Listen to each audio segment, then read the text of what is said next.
RBians, this is RB and welcome to my channel RBanaChopper. Hope you all are doing good, and today again I'm back with a fruity recipe.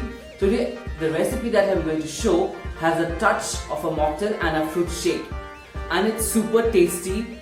It's very easy to make and it's very refreshing after all. And to know more details, I have given all the tips and health benefits in my description box. You can watch over there.